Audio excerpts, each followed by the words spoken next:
Hey everyone, okay, so today I'm going to be giving you my thoughts on this palette, which has been reviewed by almost everyone so far. I wanted to wait on this and you'll see why in a second. So here it is, the Charlotte Tilbury palette, and this is the Icon palette.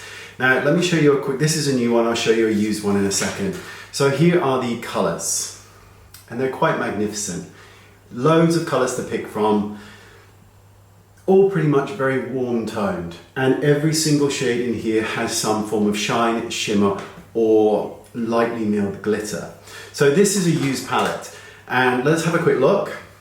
So the first thing to notice is, especially with this shade here, it's back to front in the monitor, you can see that it looks a little bit mottled. It almost looks like a wet eyeshadow brush has been applied to it. Thankfully, it's just the way the formula is, and it doesn't affect the texture when applied to the skin.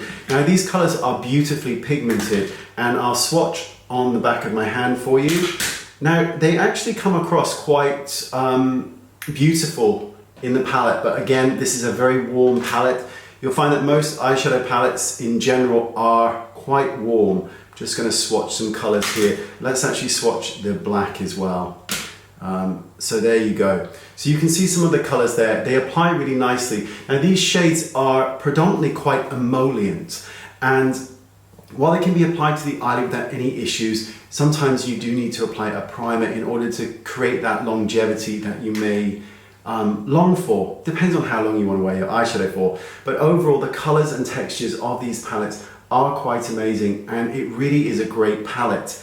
In terms, and this is where it gets complicated for me. So as most people know, I'm quite biased when it comes to Charlotte Tilbury. I think she's absolutely lovely, and the amount of help and support I've received from her is extraordinary in terms of being able to watch and learn from her and pick up techniques. So it's great. So in terms of the benefits of this palette, texture-wise, it's amazing. It applies beautifully. Value for money, it's $65, I believe, in the US, and about 50 or 55 here in the UK. You get an insane amount of product. Each of these eyeshadows has 2 grams of product in, which is marvelous. So all of that is great. Now there are 2 things that bother me ever so slightly about this palette. So the first one is minor, and that is that this palette and the way it looks feels like a stock palette. Now if you've got any Camino Jouer, Laura Geller, they all look the same. The same palette, the same layouts, everything looks the same. It feels like a stock palette to me.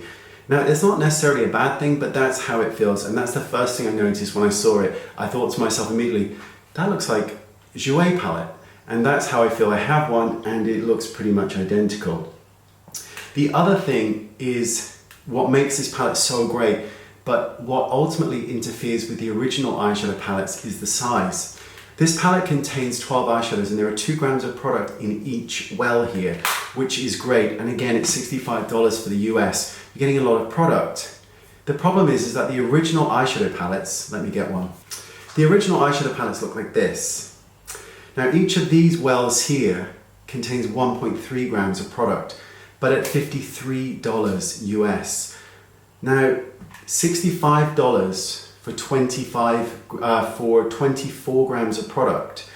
Basically, I think it's like 200 and, let me have a look. Yeah, it would cost you $238 in order to get the same amount of product that you get in here in these palettes. You would have to buy 4.5 of these in order to get the same amount of product as you do in this one. And that's the problem, because it's hard to say this is $53 when this is 65, and there's 24 grams of product in here, I believe, but there is only 5 grams of product in this one. And that's quite difficult, especially when this is $53 for 5 grams, and this is 65 for 24. And that's the problem I have. And that's why it's taken me a little bit long to review this product, because I wanted to kind of think about how I felt about that, because I'm a huge fan of the brand, and the brand itself is incredible, but that bothers me ever so slightly. And it has done since I got the palette. But there you go. That's my thoughts on the palette. Definitely worth checking out if you're interested in those fun colors. Link is down there in the description bar, and I'll see you all soon. Bye-bye.